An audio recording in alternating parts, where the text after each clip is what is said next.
Very good morning to you viewers out there. Yeah, on to your show, Dateline with Abuja Original Inhabitants, where we give you information about what is happening to Abuja Original Inhabitants. For someone who is just watching this program for the first time, this program spotlights issues that affect the set of people, the set of Nigerian citizens that we consider as the original inhabitants of Abuja. Who are they? These are the set of people that you can find in the 6th area council of the FCT. You can find them in Gogolada, in Buhari, in Kubwa, in Kuje, as well as in Kwale, as in the Abuja Central area, which is Amak. I am Adefola Olamilekan, your host, and today's discussion will be looking at youth inclusive development policy in the FCT. Youth inclusive development policy in the FCT. It is no more news that we have a new government in place, led by the APC, and President Tinubu is the president of Nigeria as we speak right now, and we are expecting ministers to be appointed as well as other key government officials. But in this regard now, what kind of youth policy will the new minister bring on board when he's being appointed? So I have with me in the studio one of the youth activists in the FCT. Is going to be helping us to look at some of the things that we think will be better when a new minister is appointed, when new other heads of organization will be appointed that are going to be working in the FCT. So I have with me in the studio Usman Mustafa. Usman, very good morning to you. Good morning to you, Mr. Afternoon. Thanks for honoring this prompt invitation to you this morning. You're welcome. All right. Now, let's go straight to the issue of the day. Youth inclusive policy for development. And for a brief intro for most of the viewers that are watching us, they'll be asking, what do we mean by youth inclusive development policy? We are talking about a policy of government that will have at the core of its implementation, of its writing, of its framework, the youth at the beginning, and the youth in the middle, and the youth at the end. So, Usman, for your own, what do you think should be an inclusive youth policy for FCT people?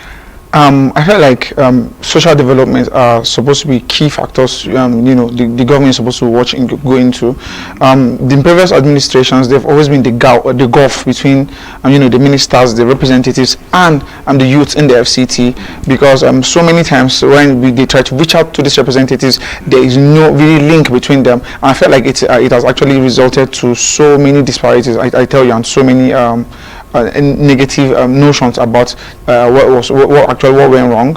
And looking at the bigger picture right here, I feel like there should be a lot of town hall meetings in the 6 area councils where they reach out to the chairman representing these places and and talk about key issues affecting these places and exactly how to turn things around. I feel like these are actually supposed to be the first steps to actually take things to the next level, because being in the central capital, of course, with this representatives mostly stay in the in the CBDs, and they do not go to these places. They send their aides or their special advisors to go and cover these issues themselves. But I feel like their presence in these places is going to be a key factor to know exactly how these people feel, but these people actually express themselves and share their plight with them. So I think that's like a way to go. All right. Now, you have said so well in this regard, especially policy that will take care of this set of people, particularly in the areas of livelihood. One key aspect that most people were expecting, that when government develop policy that will take care of the youth, is to take care of unemployment,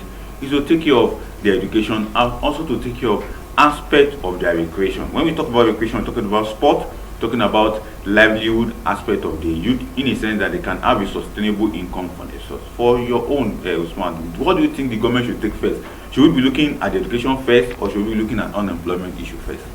Unemployment issues has actually been lingering for a very long time. As a matter of fact, Nigeria is the second country with the highest unemployment statistics in the world, over 33%, and that's a really sad situation to look at. And I feel like if you provide jobs for these people, you are definitely going to take a lot of people off the street, and you have so many families to feed, and the crime rate is going to drop drastically, basically. Because we look at the FCT, and there are a lot of crime rates here and there, phone snatching, the one chance, guys who actually operate in parts of Abuja, and I tell you, it has put so many citizens of Abuja their lives at risk. And I feel like if we can actually create these jobs, the most basic things actually go a very long way. As a matter of fact, if you go to some of these rural areas, if you can actually just provide roads or maybe potable water or maybe just a stable amount of light for a certain period of time, people know how to create wealth for themselves. People actually indulge in things that actually can create money for themselves. And I feel like this is one of the key things the government does not really look at. If you can provide some of these basic things, I tell you, they will not look at you to expect with so much expectations. People know how to grind things for themselves. We see, and looking at the country right now, and the policies are on ground that has been really harsh on the people out there.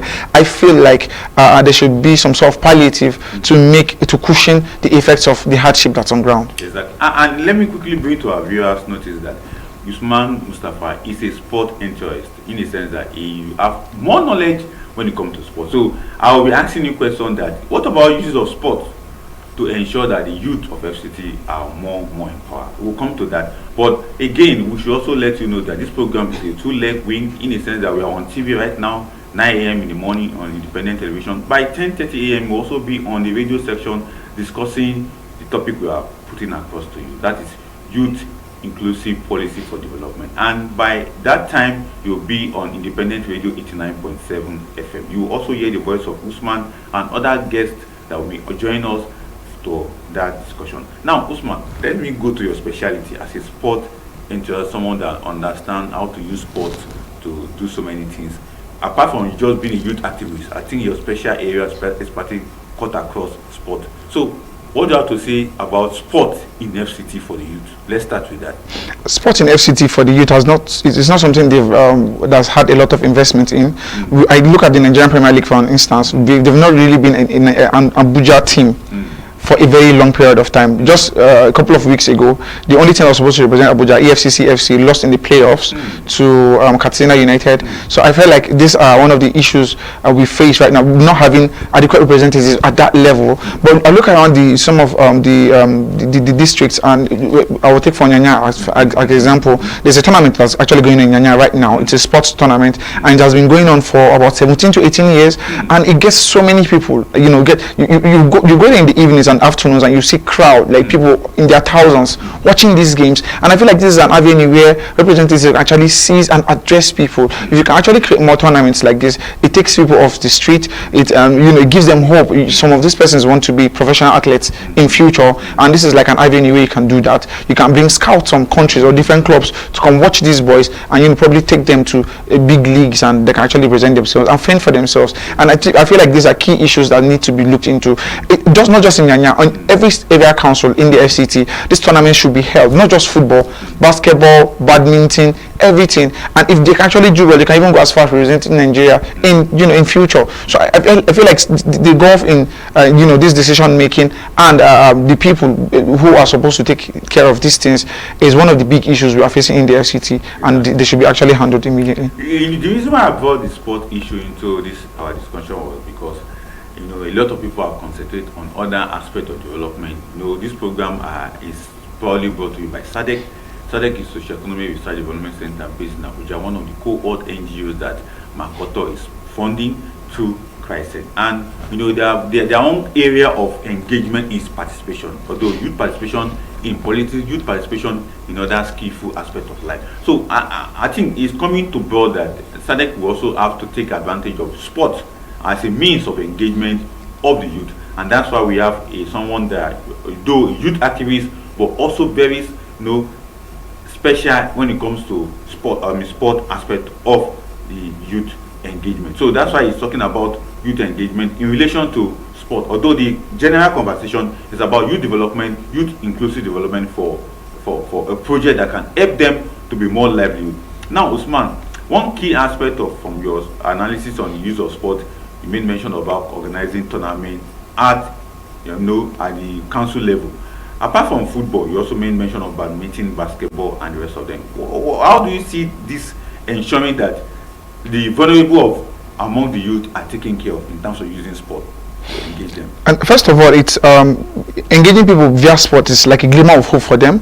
So many persons out there see them, think they can actually be professional athletes, and appear on television and win big tournaments. And I feel like if you provide this avenue for them, you see people who are willing to actually come and engage in these things. And if they can actually turn up, their welfare is not really going to be a big problem for the government to actually handle. So it just open different sport, make it quite open. We see chess programs and people who are actually enthusiasts taking part in chess. Football is quite big in this country. Athletics has actually been one of the field where the country has been failing badly.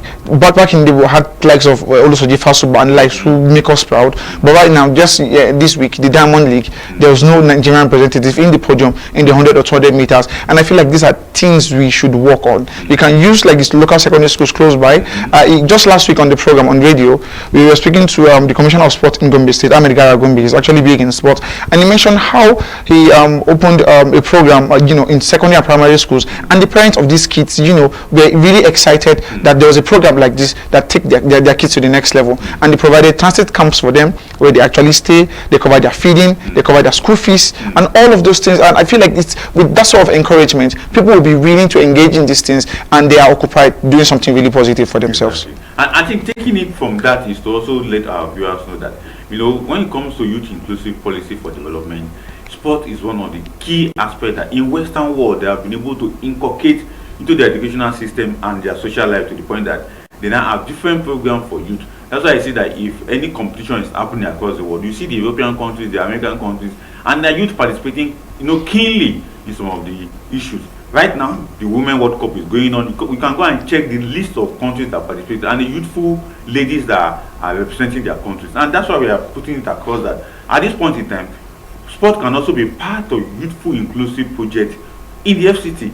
Apart from giving people water, giving people job, or giving people white collar job, as normally say, government job and the rest of them, sport can also serve as an opportunity to improve and to empower the people. This program is probably brought to you by Strategic Socio-Economic Research Development Center based in Abuja, one of the cohort NGOs that MacArthur Foundation as well as Crescent is sponsoring. And this program has been on for the past 3 months just to spotlight issues that affect Abuja original inhabitants. And people will ask, who are these Abuja original inhabitants? You can find them in the 6 area council of Gwagwalada, Kwale, Abaji, Buhari, Amak, and Kuje. And they are also spread in the 62 political ward in the FCT. That means the 62 political ward that normally vote during the election in the FCT. And they are also in the 18 chiefdom created in the FCT. These are the people that you normally consider as Bagi, Ikuru, Ibera, Basa, and the rest of them. They are all in FCT, and we consider them as the original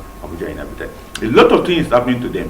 One of the issues that we are discussing today about their youth is also problem that government at the point have been addressing, but not effectively as expected. This program is to encourage government to improve on most of the things they have been doing, not to criticize them, but to say if you have done A, B, C, there is need for E, D, F, and the rest of them. And that is why we are here. And one of the key issues today is that the new minister will be appointed soon for FCT. What will be his guiding line? What will be the agenda for this new minister? And we are pinpointing that youth inclusive policy should be one of the core aspects that this new minister will take on. And in doing that, there is something they have been neglecting in the FCT, which is using sport to revive youth empowerment, youth participation, and youth inclusiveness in the FCT. And that's why Usman is here to elaborate and to analyze for us. And he has said so well in this regard. Usman, I still have some questions to ask before we finally leave the studio. Now, we have made mention of sport as one of the key issues that we can also use. What other aspect apart from sport do you think government can do in this regard?